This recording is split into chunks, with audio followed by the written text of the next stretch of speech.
My guest tonight has written 3 best-selling books, and his TED Talk on inspiring leadership is one of the most watched of all time. When he talks, it is impossible not to listen.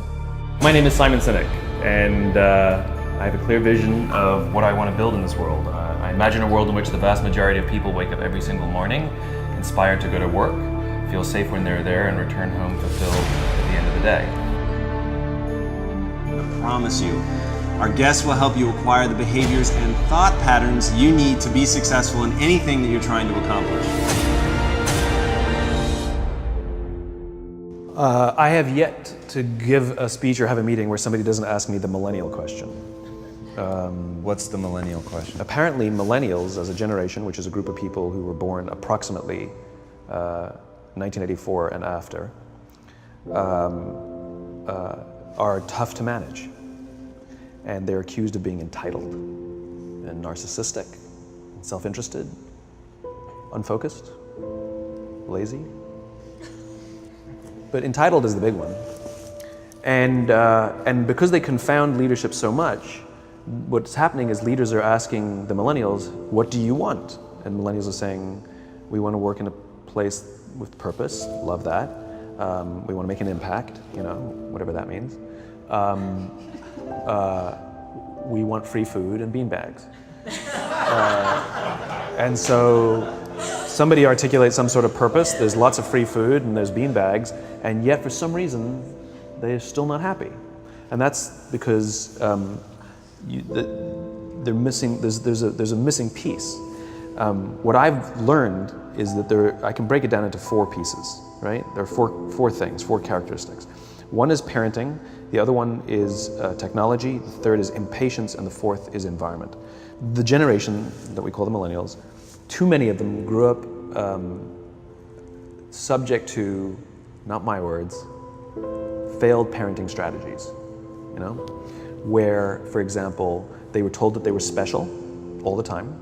They were told that they could have anything they want in life, just because they want it, right? They were told, some of them got into honors classes, not because they deserved it, but because their parents complained. And some of them got A's, not because they earned them, but because the teachers didn't want to deal with the parents. Some kids got participation medals. You got a medal for coming in last, right? Which the science we know is pretty clear, which is it devalues the medal and the reward for those who actually work hard. And it actually makes the person who comes in last feel embarrassed because they know they didn't deserve it. So it actually makes them feel worse, right? So you take this group of people and they graduate school and they get a job, and they're thrust into the real world, and in an instant they find out they're not special, their moms can't get them a promotion, that you get nothing for coming in last, and by the way, you can't just have it because you want it, right? And in an instant, their entire self-image is shattered. And so you have an entire generation that's growing up with lower self-esteem than previous generations. The other problem, to compound it, is we're growing up in a Facebook, Instagram world. In other words, we're good at putting filters on things. We're good at showing people that life is amazing even though I'm depressed, right? And so everybody sounds tough, and everybody sounds like they got it all figured out. And the reality is there's very little toughness, and most people don't have it figured out. And so when the more senior people say, well, what should we do? They sound like, this is what you gotta do. And they have no clue, right? So you have an entire generation growing up with lower self-esteem than previous generations, right? Through no fault of their own, right? They were dealt a bad hand, right? Now let's add in technology.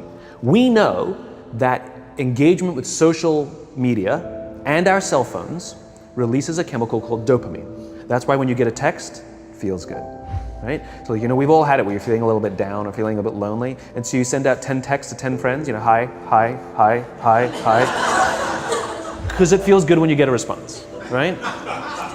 Right?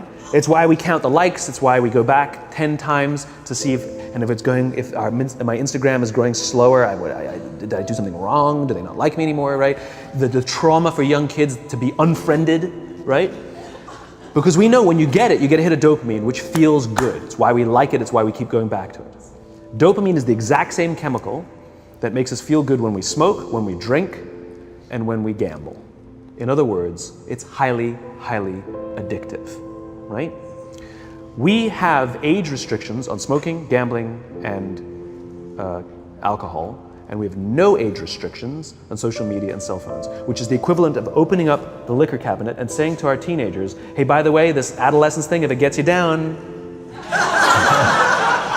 But that's basically what's happening. That's basically what's happening, right? That's basically what happened. You have an entire generation that has access to an addictive, numbing chemical called dopamine through social media and cell phones as they're going through the high stress of adolescence. Why is this important? Almost every alcoholic discovered alcohol when they were teenagers. When we're very, very young, the only approval we need is the approval of our parents. And as we go through adolescence, we make this transition where we now need the approval of our peers. Very frustrating for our parents, very important for us. It allows us to acculturate outside of our immediate families into the broader tribe, right? It's a highly, highly stressful and anxious period of our lives, and we're supposed to learn to rely on our friends. Some people, quite by accident, discover alcohol and numbing effects of dopamine to help them cope with the stresses and anxieties of adolescence. Unfortunately, that becomes hardwired in their brains, and for the rest of their lives, when they suffer significant stress, they will not turn to a person, they will turn to the bottle. Social stress, financial stress, career stress, that's pretty much the primary reasons why an alcoholic drinks, right? What's happening is because we're allowing unfettered access to these dopamine-producing devices and media, basically it's becoming hardwired, and what we're seeing is as they grow older, too many kids don't know how to form deep, meaningful relationships. Their words, not mine. They will admit that many of their friendships are superficial. They will admit that their friends, that they don't count on their friends, they don't rely on their friends, they have fun with their friends, but they also know that their friends will cancel on them if something better comes along. Deep, meaningful relationships are not there because they never practice the skill set, and worse, they don't have the coping mechanisms to deal with stress. So when significant stress starts to show up in their lives, they're not turning to a person, they're turning to a device, they're turning to social media, they're turning to these things which offer temporary relief. We know, the science is clear, we know that people who spend more time on Facebook suffer higher rates of depression than people who spend less time on Facebook, right? These things balanced. Alcohol is not bad, too much alcohol is bad. Gambling is fun, too much gambling is dangerous, right? There's nothing wrong with social media and cell phones. It's the imbalance, right? If you're sitting at dinner with your friends and you're texting somebody who's not there, that's a problem. That's an addiction. If you're sitting in a meeting with people you're supposed to be listening to and speaking, and you put your phone on the table, face up or face down, I don't care, that sends a subconscious message to the room that you're just not that important to me right now, right? That's what happens. And the fact that you cannot put it away is because you are addicted, right? If you wake up and you check your phone before you say good morning to your girlfriend, boyfriend, or spouse, you have an addiction. And like all addiction, in time, it'll destroy relationships, it'll cost time, and it'll cost money, and it'll make your life worse, right? So you have a generation growing up with lower self-esteem that doesn't have the coping mechanisms to deal with stress, right? Now you add in the sense of impatience, right? They've grown up in a world of instant gratification. You want to buy something, you go on Amazon, it arrives the next day. You want to watch a movie? Log on and watch a movie. You don't check movie times. You want to watch a TV show? Binge. You don't even have to wait week to week to week, right? I know people who skip seasons just so they can binge at the end of the season, right? Instant gratification. You want to go on a date, you don't even have to learn how to be like, hey. You don't even have to learn and practice that skill. You don't have to be the uncomfortable one who says yes when you mean no, and says no when you mean no, and yes when you don't have to swipe right. Bang, I'm a stud. Right? You don't have to learn the social coping mechanisms, right? Everything you want, you can have instantaneously. Everything you want, instant gratification, except job satisfaction and strength of relationships. There ain't no app for that. They are slow, meandering, uncomfortable, messy processes. And so I keep meeting these wonderful, fantastic, idealistic, hardworking, smart kids. They've just graduated school. They're in their entry-level job. And I sit down with them and I go, how's it going? They go, I think I'm gonna quit. I'm like, why? They're like, I'm not making an impact. I'm like, you've been here 8 months. You know? It's as if they're standing at the foot of a mountain and they have this abstract concept called impact that they want to have in the world, which is the summit. What they don't see is the mountain. I don't care if you go up the mountain quickly or slowly, but there's still a mountain. And so what this young generation needs to learn is patience. That some things that really, really matter, like love, or job fulfillment, joy, love of life, self-confidence, a skill set, any of these things. All of these things take time. Sometimes you can expedite pieces of it, but the overall journey is arduous and long and difficult. And if you don't ask for help and learn that skill set, you will fall off the mountain, or you will, the worst case scenario, and we're already seeing it. The worst case scenario is we're seeing an increase in suicide rates. We're seeing an increase in this generation. We're seeing an increase in accidental deaths due to drug overdoses. We're seeing more and more kids drop out of school or take leaves of absence due to depression. Unheard of. This is really bad. The best case scenario, those are all bad cases, right? The best case scenario is you'll have an entire population growing up and going through life and just never really finding joy. They'll never really find deep fulfillment in work or in life. They'll just waft through life and it'll be just, it's fine. How's your job? It's fine, the same as yesterday. How's your relationship? It's fine. Like that's the best case scenario, which leads me to the fourth point, which is environment, which is we're taking this amazing group of young, fantastic kids who were just dealt a bad hand. It's no fault of their own. And we put them in corporate environments that care more about the numbers than they do about the kids. They care more about the short-term gains than the long-term life of this young human being. We care more about the year than the lifetime, right? And so we are putting them in corporate environments that aren't helping them build their confidence, that aren't helping them learn the skills of cooperation, that aren't helping them overcome the challenges of a digital world and finding more balance, that isn't helping them overcome the need to have instant gratification and teach them the joys and impact and the fulfillment you get from working hard on something for a long time that cannot be done in a month or even in a year. And so we're thrusting to them in corporate environments, and the worst part about it is they think it's them. They blame themselves. They think it's them who can't deal. And so it makes it all worse. It's not. I'm here to tell them it's not them. It's the corporations, it's the corporate environments, it's the total lack of good leadership in our world today that is making them feel the way they do. They were dealt a bad hand, and I hate to say it, but it's the company's responsibility. Sucks to be you, like we have no choice, right? This is what we got, and I wish that society and their parents did a better job. They didn't. So we're getting them in our companies, and we now have to pick up the slack. We have to work extra hard to figure out the ways that we build their confidence. We have to work extra hard to find ways to teach them the social skills that they're missing out on. There should be no cell phones in conference rooms. None. Zero. And I don't mean the kind of like sitting outside waiting to text. I mean like when you're sitting and waiting for a meeting to start, this is what we all do. We all sit here and wait for the meeting to start. Meeting starting? Okay.